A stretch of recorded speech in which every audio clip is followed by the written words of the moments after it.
Welcome, everyone. It's my pleasure to introduce author and entrepreneur Peter Barnes today at this Authors at Google event.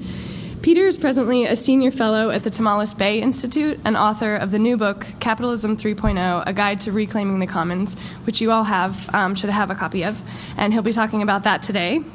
Previous to founding the Tamales Bay Institute, Peter co-founded Working Assets Long Distance. His other books include Pawns, The Plight of the Citizen Soldier, The People's Land, and Who Owns the Sky.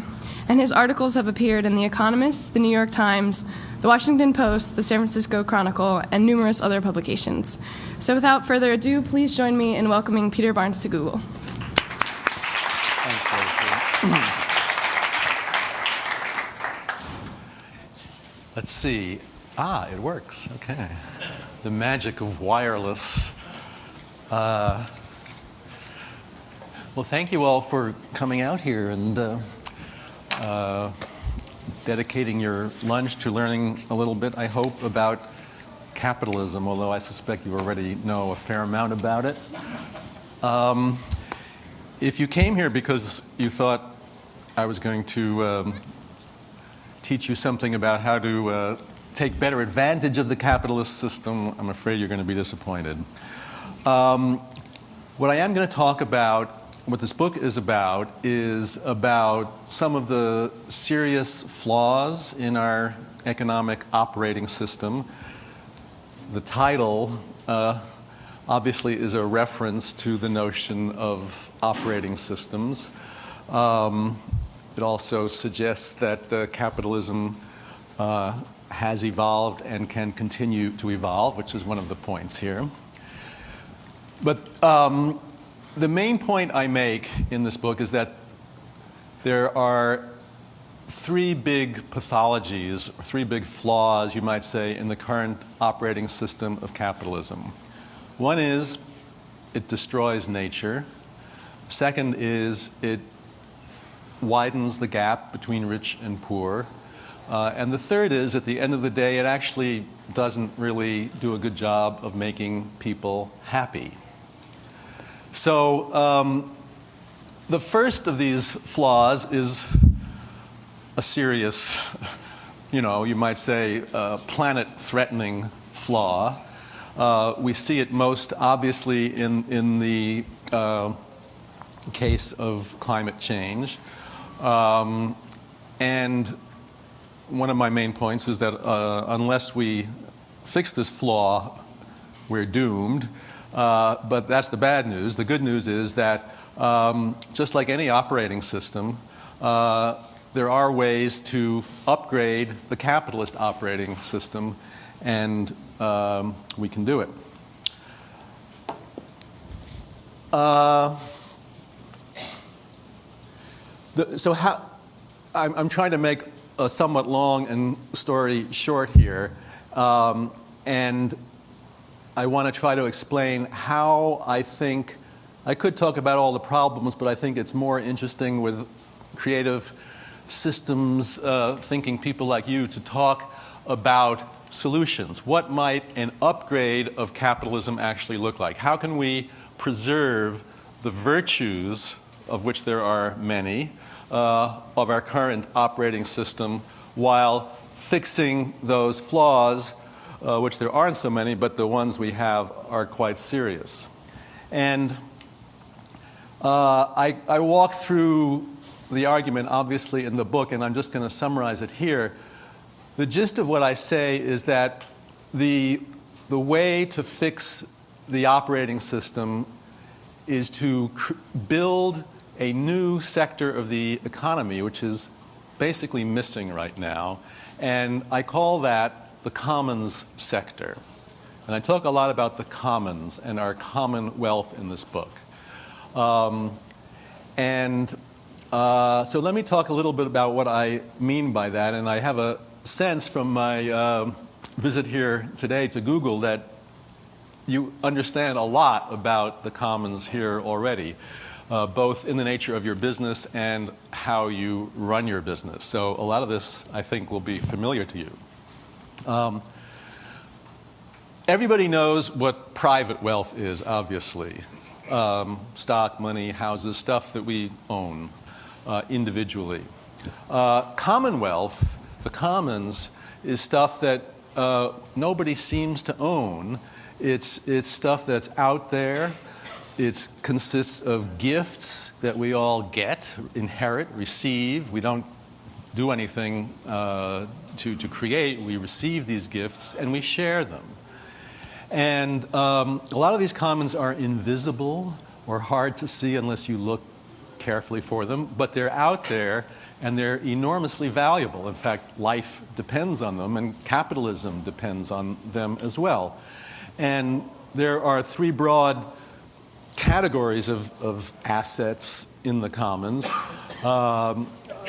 It can be broken down into nature or natural assets or natural gifts. Gifts from the creation, from the atmosphere to the water to DNA to forests and all the ecosystems that make life on Earth possible. Second big category is culture, and by that I mean all the information, all the knowledge, all the math, the science, the art, all these things that we creatively create and share. All that stuff is enormously valuable, and that is a commons. The internet is a commons. It's part of it. Community. The things that bind us together as different kinds of communities, from roads to schools to institutions, both government and private institutions, our legal systems, our political systems. All these things are collective creations that we share. They have immense value. More value, actually, economists have calculated. I mean, it's often hard to attach numbers to the values of these things in the commons, but to the extent that you can attach numbers to them, they are clearly more valuable than the private wealth that everybody obsesses about.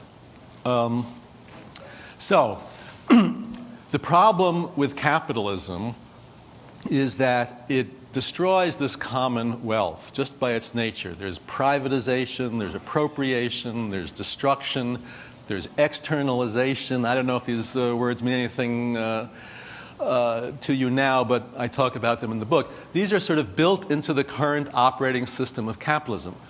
Even an enlightened corporation like Google, and you may be a rare exception, but most corporations are constantly externalizing costs onto others, be it the environment or other or government, taxpayers, customers, whatever. You know, you're externalizing costs. That's what you do. It's part of your job to maximize profit. But then the end result of all of this is that these bits of the commonwealth or the commons get destroyed. Nobody's in charge really of protecting them. We think government is, but in fact government really is not doing a very good job of protecting the commons. So what we need are some new institutions to protect and expand and reinvigorate the commons. And I can give a couple of examples. First, something that you, I assume, are familiar with is the broadcast spectrum, the airwaves. This is obviously a commons. When the broadcast industry began in the last century, there was the question of, well, you know, what do we do with this commons? And the decision was made in 1935 to essentially to privatize it, to give it away to licensed broadcasting companies, now big media conglomerates, for free. And they would then produce all our programming and sell ads, and that was the model. Now we have a whole new use of that commons for cell phones and Wi-Fi and all that stuff. And the question is, what are we going to do with it? Are we going to give it to, say, a duopoly of phone companies and cable companies? Or are we going to open it up so people can share it a lot more? So that's one case where you have a conflict between private corporate ownership of a commons and common ownership. I'm glad Google is on the right side in that particular battle. There's another example involving the atmosphere, and in particular what we're doing to the atmosphere, which is emitting greenhouse gases and making the planet heat up. We obviously have to do something about the fact that at the moment there are no limits on pollution, on emitting greenhouse gases. There's no price. It's free, so everybody does it. And, the price of buying gas or electricity doesn't include anything that reflects the cost that is imposed on the planet and on our children by dumping all this stuff into the atmosphere. So we need to fix that. And one of the big debates that's going on now and will become much more engaged once George Bush is gone is, well, what should we do about climate change in this country? There's only so much we can do as individuals or even as companies because the basic problem is system-wide. So we have to do something to fix this system, to cap the total amount of emissions and to bring that down till we get down to actually 80% below where we are today. So I'm actually spending a fair amount of my time at the moment trying to, you might say, educate and lobby for a solution to climate change that is based on the fundamental concept that the atmosphere belongs to everybody, that we all inherit the atmosphere together as part of our common wealth, our shared inheritance, and that when it comes to managing the atmosphere in a way that we can keep a stable climate, we have to do so from the assumption, based on the assumption that it is something that belongs to all of us equally. And some of the proposals that have been put forward in the US Congress and actually in Europe as well to reduce greenhouse gas emissions, while they are well-intentioned from an environmental standpoint, from an economic standpoint and a political standpoint, are very biased, you might say, towards the companies that actually pollute. And what they do is they set up what they call a cap and trade system, where they cap the total number of emissions. That's good. They issue permits to pollute, and you do that because you want to reduce the number of permits and in that manner reduce the total amount of pollution. You let businesses trade these permits amongst each other because that's okay. The business markets can figure out the most efficient way to allocate the declining amount of carbon that you allow the whole economy to burn. So that's kind of a model that has been applied in Europe, and people are talking about applying here in the United States. But there's a couple of problems with that.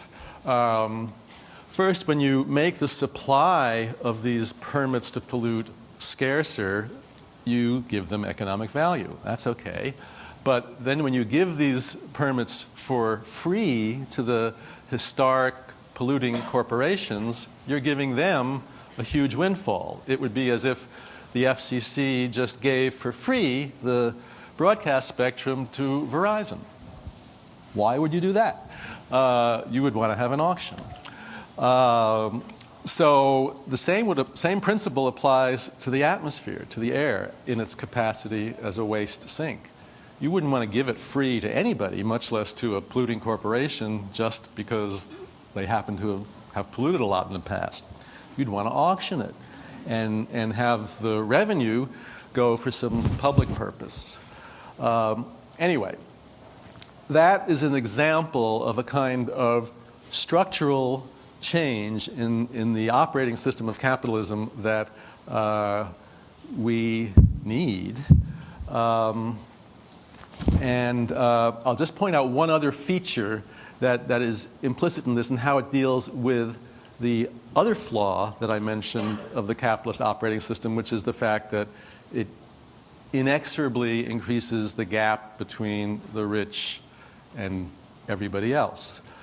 I mean, you guys are lucky because you own stock in Google, so you're set. But the reality in the total population is that about 5% of the people own more private wealth, corporate stock and things like that, than the other 95%. So you've got 5% here and 95% here, and that ratio keeps getting worse. In other words, the 5% keep sucking more and more from the 95%.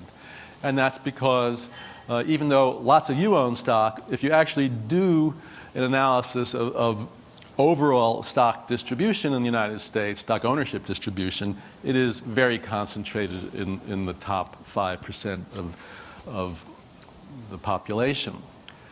So how could we possibly upgrade the capitalist operating system so that this tendency to suck wealth towards the top is reversed and that wealth actually spreads more evenly?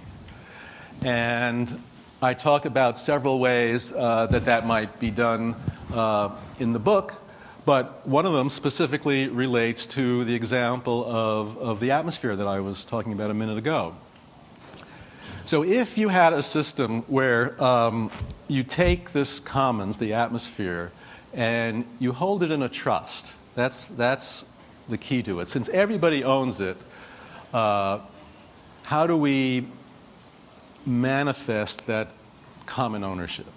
Well, you need an institution. You need some kind of institution. So what I propose in here is a trust whose beneficiaries are all of us, all in the case if you did this in the United States, it would be all U.S. residents, one person, one share.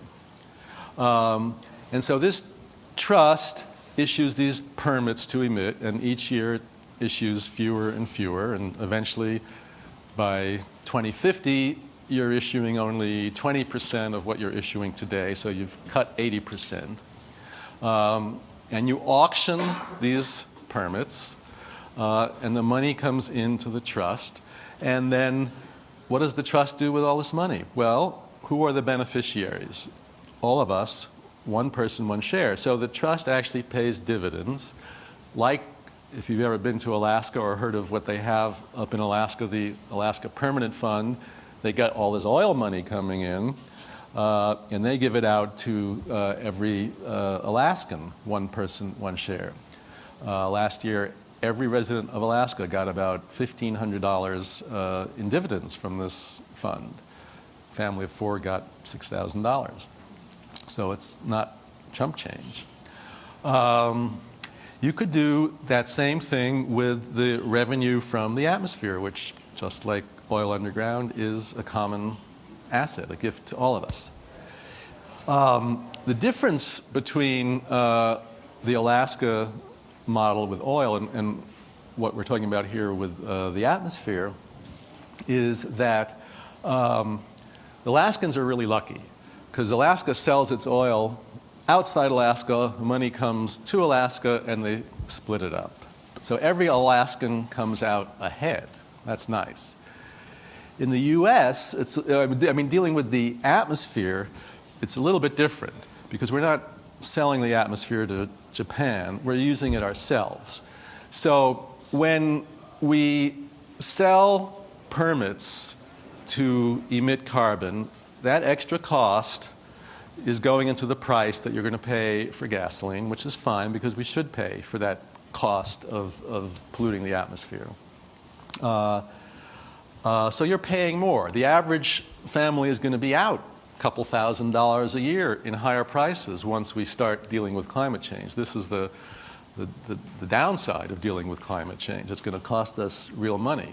We've been getting a free ride, and we're not going to get that free ride anymore. Okay, so we're going to pay more.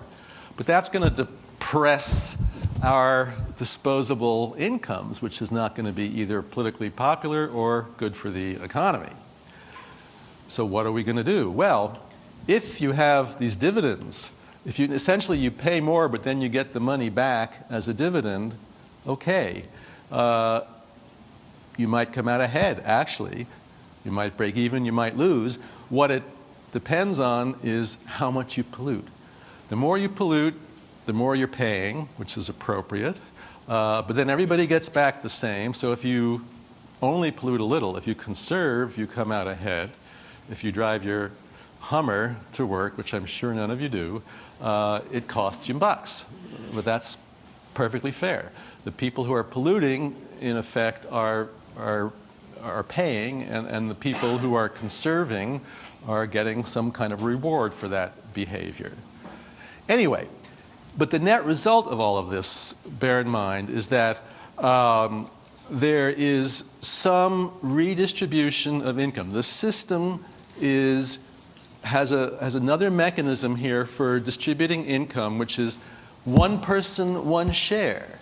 Everybody is getting an equal dividend from this asset, the atmosphere, that now has economic value, always has had, but we haven't, we haven't assetized it or propertized it until now. So we have two kinds of income streams in the economy. Well, three. We have everybody's labor income. We have the income that people get from private property, which is heavily skewed towards that top 5%. And then we have some income that everybody gets from the commons, which everybody gets the same amount of. So that new stream of income, which is equal, begins to offset the second stream of income, of non-labor income, which is the income that goes to private wealth, which is hugely unequal. So you wind up with an overall system that is a little more equitable than our present one. Anyway, that's kind of the gist of the upgrade of our capitalist operating system that I call Capitalism 3.0. And it is an idealistic vision, you might say, and I think it could work, but the question is, would it ever happen? And I'm always asked that question. Well, it's great in theory, but how's it ever going to happen? Given the fact that corporations not only dominate our economy, but they dominate our political system as well. And all of that is true. And my general belief as to how this might happen is that it basically relies on a theory of historical change, which views historical change as nonlinear. And there are tipping points. There are these moments in history, and I think if you look at U.S. history, these tipping points come maybe once or twice per century. The last one, you could argue, was in the 1930s, when there was a big economic crisis. And we kind of went from capitalism 1.0 to 2.0 at that point. We upgraded the system and put in things like Social Security and the Securities Exchange Commission and things which made capitalism much better in many ways.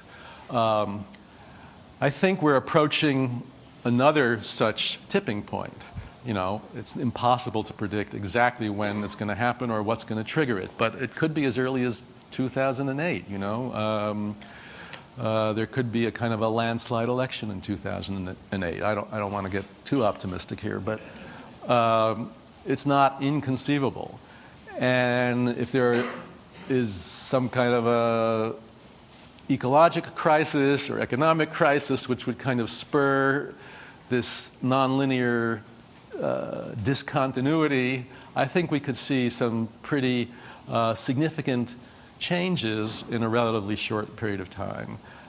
I personally believe that from the time clock, the timetable of the planet, with this global warming thing kind of ticking away, that we don't have a lot of time to make some of these fundamental changes. So I really hope these changes kick in soon.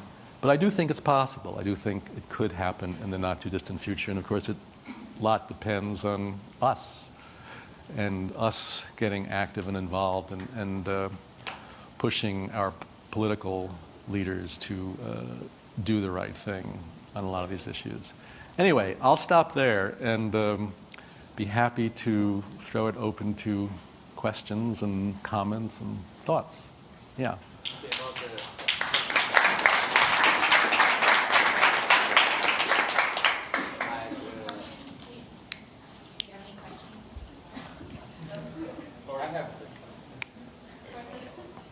Okay, so. Could you, sorry, sir, could you wait just one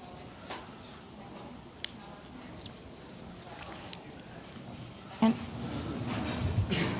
And now it's on. Thanks for waiting. If you have any questions, please ask them into the mic. Okay, so about the example that you gave with every person receives an equal share because some corporation does some pollution and it pays.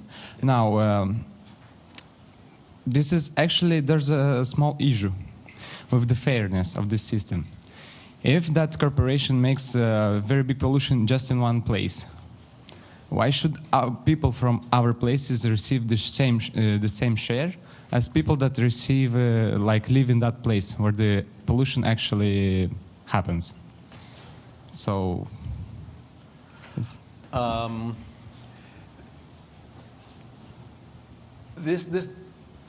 I can answer that question. It's a very good point that under some of the pollution trading systems that exist, there has been a tendency for companies to move their pollution to certain communities, usually poor communities or communities of color, and that isn't fair. And with the case of carbon, which is what I was talking about for global warming, carbon dioxide, you don't have quite that problem because carbon dioxide by itself is not toxic. It just goes into the atmosphere and it blends into the whole atmosphere and heats up the entire planet, not just the local spot where it's polluted. So I agree with your point about other pollutants, but it doesn't apply to carbon, is what I'm saying. Did I misunderstand the question? Yeah. I'm sorry, but I have to disagree on that. Okay. I mean, if global warming, the effects are not spread equally. Like Bangladesh is a very low-lying country, so they could be affected much more than, say, somebody in some other corner of the earth. Yes, I completely agree with that. So actually this is the thing. For example, if you take factories that emit a large amount of CO2, then actually it will spread around the world after some time. But at the beginning it will be gathered like in that place where it is polluted mostly. So this issue is actually seen like in communism, where everybody should get the same share, but somebody profits of that thing and it gets more than the other person. So, well, that's a longer discussion. And one way, which is a partial answer, is one way to address that is to say that this model of having an airshed trust is a scalable model. You know, it could work in a local airshed with the kinds of pollutants that remain local. It can work in a national or even a global airshed with other kinds of pollutants. So to some extent, you can set up parallel mechanisms to deal with different kinds of pollution. So that's a partial answer. The ultimate answer about climate change is yes, of course it's a global problem. Of course some countries are going to be hurt more than others. Some countries are contributing more to the problem than others, the US being the #1 contributor, even though China is now emitting more carbon dioxide on an annual basis than we are on a per capita basis. It's about 1/5 of us, and in terms of cumulative carbon dioxide emissions, which is what really matters, because the carbon dioxide goes up and it stays there and it accumulates. That's the real problem. And we've been doing it for 150 years, and China's only been doing it for 20. So we are the prime cause of the problem, and we need to be the ones who do the most to solve the problem. And that includes paying for some of the mitigation and things for the damages that are going to be caused in Bangladesh and everywhere else in the world. It is appropriate that in some way we pay for that. Yeah, over or.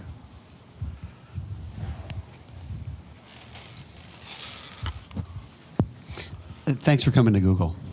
In your book, you propose a limit on the amount of advertising. Google makes its money on that sort of thing. Yes. And so we also strive to not show advertising that is bad or irrelevant or annoying. So a lot of the ads that Google shows, in theory, should be things that people want to see. So I'd be interested to hear you elaborate on why a ban on or a limit on advertising would be a good thing. That's the first time I've ever gotten that question, and this is a bad place to have gotten it in. Well, I like the way Google does advertising. So this is not in any way anti-Google. What I don't like, is the fact that there is a tragedy of the commons with advertising, that because there are no limits and nobody owns the space between all the emitters of ads and our eyeballs, and the competition is getting ever more intense to get our eyeballs, our limited amount of attention that we all have, that it's driving people crazy. This constant, ever-growing din of advertising noise is just a health problem, a mental health problem. And the only way I can see to deal with it that is, is to put some kind of an upper limit on it. And then if you want to advertise, if you want to dump your commercial messages into this sort of collective space between our eyeballs and where it all comes out of, then you're going to have to buy some kind of a permit to do that. And I would think that the Google ads would be at a premium, that people would, if there was a limit on total advertising, more of the amount that there was would drift towards the kind of mediums that Google was providing than towards others. I don't know. But that's the argument for that. And you could extend that to say, okay, well, we're creating a revenue source. We're saying if you, the peddlers of one product or another, want to fill this common space with your marketing messages, fine, we're going to charge you for that privilege, and then we're going to use that money for education or art, non-commercial art, or non-commercial radio, or something like that, which creates more space for the non-commercial realms of life, which are just as important as the commercial realms and are being constantly squeezed aside by the advertising-driven commercial realms. Does that make sense? Okay, let's see. So I have the mic, but I'll pass it along afterwards. Okay. So, Peter, you must get a lot of questions on how your theory would become reality and how it would work, I assume. So I don't want to ask you a question related to that. I have a thought, and I would love to get your opinion on it. I think to some degree that's true. 5% of the population do own, probably 80-90% of the wealth. But a lot of those people are starting to be under a capitalistic structure, self-made billionaires, people like our founders, people who have started companies. So, and to some degree this has happened already. People who are actually up there in the top wealth bracket are doing things to help the environment, to create some of these things you're talking about in terms of, addressing the global warming issue and whatnot. So that sounds like a more realistic, I think that's probably what may happen eventually, instead of this a little bit more communistic, kind of evenly toned out solution that you're proposing in the book. And I think personally, I came from business school, and I feel like capitalism has been a better structure than anything we've had before because of the fact that you can only get money by serving someone else's needs. And that is a fundamental aspect of the structure. So I think more realistically, personally, I believe that we're going to see people in the top brackets making these changes instead of the government. But I was curious to get your opinion on that thought. Well, I certainly welcome all the efforts that people like the Google founders and Bill Gates even are making to use their fortunes that capitalism has given them for good ends. I welcome that, and I agree with you that the more that happens, the better. Where I might argue with you a little for the sake of having an interesting discussion is over what I think I heard your premise being that, that these fortunes are earned by the people who receive them. Now, obviously the people who receive these fortunes do something that generates wealth, and they are certainly entitled to much of what they earn. But here's my point. A chunk, and I would argue it's probably more than half, in other words, the larger part of most billionaires, let's just talk about billionaires, of most billionaires' fortunes are actually not due to their own brilliance or hard work or whatever the individual attributes that you want to attribute to them, but are actually social creations that through the rules of capitalism they have managed to appropriate for themselves. More than half, I would argue. And let me explain a little bit of the math behind that, because I've had some experience myself, not nearly as much as Bill Gates or the Google founders. When I ran a company called Working Assets, a much smaller business than Google, we were a private company, and there was a point at which we considered going public. And had we done that, I would be a lot richer man than I am today. But for various reasons, we decided not to go public and never did. So I'm not complaining because I did fine. But what I learned in that experience when we talked to the investment bankers and all the rest who were urging us to go public was that so there's sort of a magic thing that happens when you go public, as I'm sure you know, that the day before you go public, your stock is worth X, and then the day after you go public, your stock is worth some multiple of X. And let's just say, for the sake of argument, that it's 1.5 times X. Well, where does that extra, 0.5, half the value of the company or a third of the value of the company, where does that come from? Well, it doesn't come from anything anybody working for the company did. It comes from the fact that we have a capital market out there with a regulatory commission, the SEC, and a whole system that has evolved over centuries for trading and making and having accountants who review, have accounting standards. So if a company says its numbers look like this, the public will trust that are the real numbers. Anyway, all this social wealth that has made possible that leap in value that an individual shareholder gets when they go public. So there's just one example of what I'm saying about how what appears to be private wealth and obviously shows up in individual bank accounts, in that sense, is literally private wealth, but its source is the commons. And so to say that we need to give back to the commons and put money into the commons is totally appropriate, and that to the extent that there is wealth that resides in the commons, that wealth in some way needs to be more equitably shared and not just, sort of garnered very disproportionately by a few, I think is a legitimate way to improve capitalism. It won't take away any of the incentives to invest and to work and to do all those things. Those are great, and I'm all for that. But it's a question of proportion. I think we over-reward some people and don't share the commonwealth sufficiently. And in classical economic theory, that's the government's job, technically.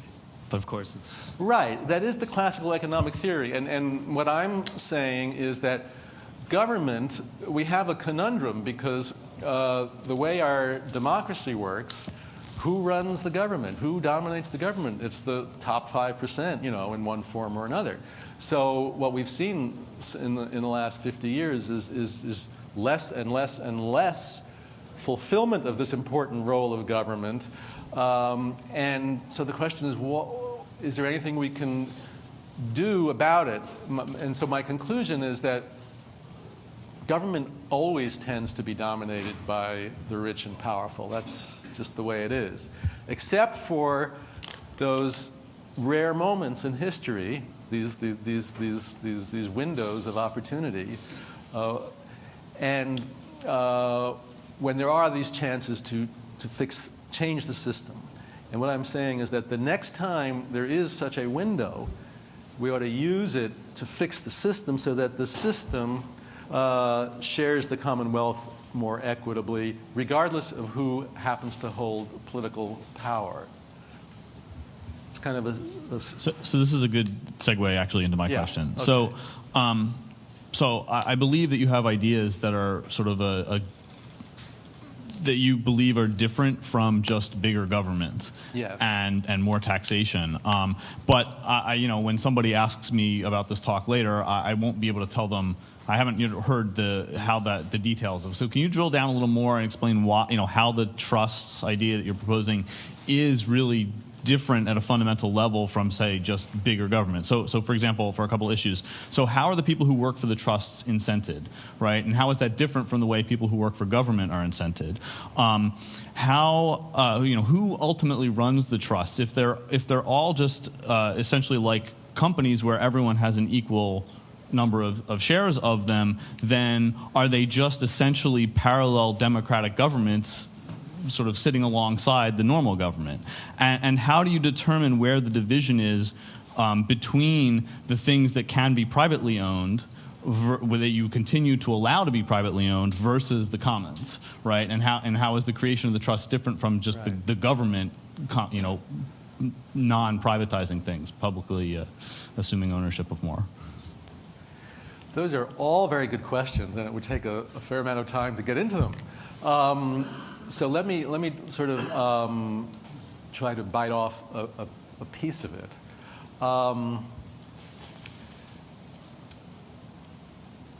Think of, it sometimes helps to think of examples. So think of the Nature Conservancy, or think of, well, I live in Marin County, so we have something called the Marin Agricultural Land Trust. And there's another thing called the Pacific Forest Trust. Okay, so what are these institutions, what do they do, and what are they like, and how are they governed?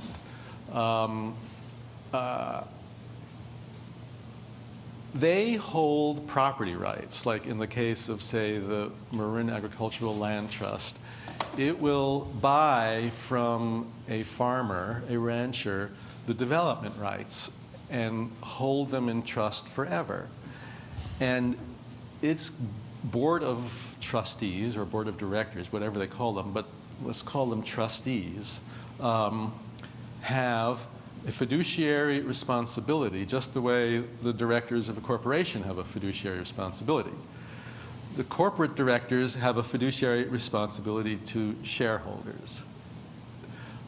If they don't act in the interest of shareholders, the shareholders can sue them, and it'll cost them, so they tend to take their fiduciary responsibility very seriously. In the same way, a trustee has a fiduciary responsibility to whoever the beneficiary or whatever the mission of the trust is. If the trust is supposed to hold conservation easements in perpetuity, essentially for the benefit of future generations, so that the landscape will always be agricultural and will never be turned into suburbs, let's say, then that's who that trustee is accountable. Now, you can have a lot of variety as to how trustees get appointed and so forth and so on, what the governance is, but that gives you an example of how I see trusts operating. And to contrast that with a government approach, say, the government approach has been to say, well, okay, we're going to have some rules or regulations. We're going to have zoning. And it's all, and whatever these rules and regulations are, they're political. And so you could have the Board of Supervisors today say, we're going to zone it this way, and then you have another election, and the Board of Supervisors change their mind, and they say, okay, now we're going to build suburbs over here, let's say.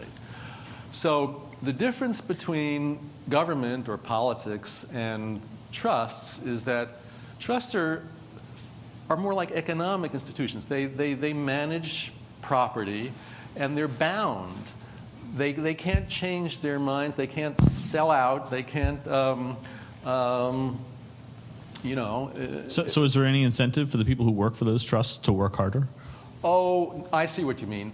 Not particularly. I mean, in that sense, it's just like a nonprofit organization. I mean, in that sense. So it's different from a private for-profit corporation where you probably get incentives and all that stuff. I mean, I'm sure they can develop other incentive systems within a trust, but or any nonprofit, but it's not quite the same way as in a business. Yeah. Can I?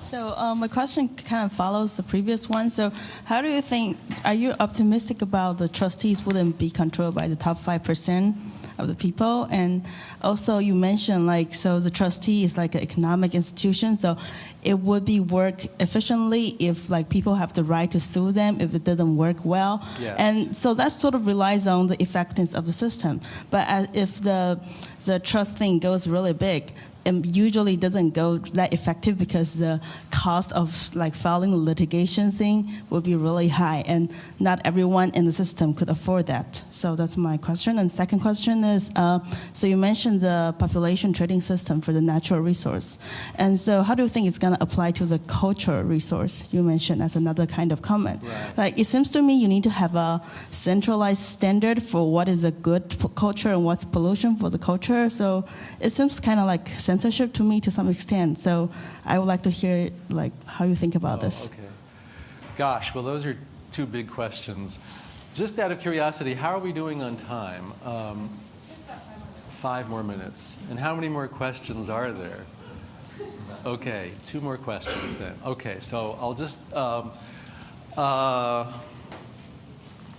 the thing about culture, I'll just try to talk about that briefly. You're absolutely right that the cultural commons is very different from the physical or natural commons. And I think, and you can't manage it the same way. You wouldn't set up these trusts or try to set standards or anything like that. The main thing that I think you want to encourage in the cultural commons is freedom, openness, what's the word, diversity. You want to have the maximum free exchange of information, of art, of creativity, and the minimum, you know, not zero, but you want to minimize all the private toll booths and the rigid intellectual property laws and all the lawsuits going back and forth on intellectual property rights and so forth. I mean, what Google is doing, as I understand it, is really in that direction, to put as much information as possible, even in books, you know, and the way the earth looks and all that stuff. The more you can throw out into the free, open, accessible exchange, the more cultural diversity and vitality you're going to have, and that's the way to go in culture.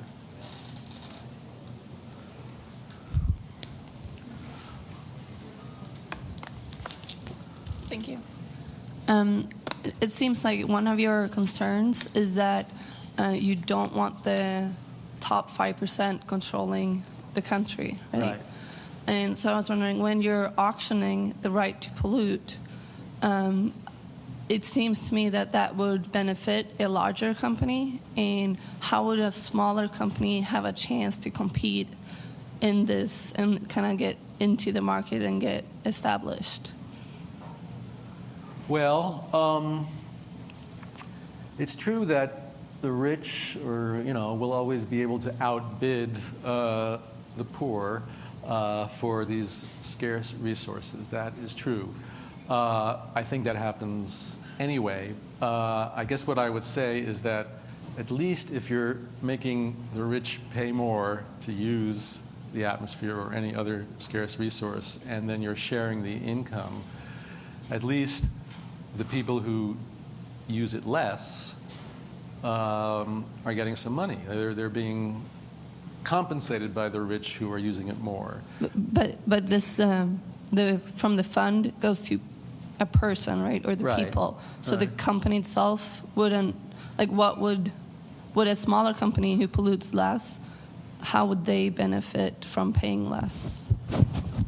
Well, smaller company that pollutes less. I mean, basically, what will happen is that the price of energy will go up. I mean, because the cost of polluting will be built into the price of energy. And that's all that's going to change. So I don't know that is not going to prevent a small company from doing business. They'll just have to factor in a slightly higher energy cost than they used to pay. But it's not going to make a big change in the way business is conducted. Okay, thank you. I was also wondering something else. How do you see your system relating to all the countries in the world? Would there be some kind of fair distribution of how much pollution can be auctioned out, or is that up to each country to decide? Well, ultimately, there has to be a global deal about the atmosphere. That's what the Kyoto Protocol, flawed as it is, was the first step towards. Obviously, we have to,